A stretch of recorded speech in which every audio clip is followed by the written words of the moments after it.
এই যে কুরবানিটা আমাদের মধ্যে কিভাবে আসলো সংক্ষিপ্ত আপনাদেরকে একটু শোনায়া দেই।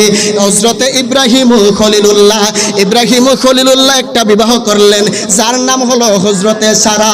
আমাদের সমাজে এমন মানুষ আছে বিবাহ করেছে বছরের পর বছর চলে যায়, ছেলে মেয়ে হয় না, এমন সংসার আছে না নাই?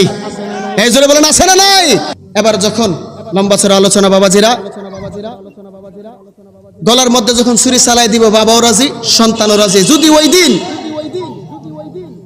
ইসমাইল কুরবানি হইতো কিয়ামত পর্যন্ত আমরা আমাদের সন্তান কুরবানি দেওয়া লাগতো। যখন সন্তানের মায়া না করে সন্তানের গলার মধ্যে ছুরি চালাইয়া দিছে, দেওয়ার পরে ইন দি মিন টাইমে এবার আল্লাহ কয় জিবরাইল তাড়াতাড়ি একটা কাজ করো, জান্নাত থেকে একটা দুম্বা নিয়ে যাও, দুম্বা নিয়া ইব্রাহিমের ছুরির নিচে রাইখা দাও। রাইখা দিছে, ওই দিন দুম্বা কুরবানি হয়েছে। যাই হোক বাবাজিরা আমার, কুরবানি দিবেন, কুরবানির গোশত তিন ভাগে বিভক্ত করবেন, নিজে এক ভাগ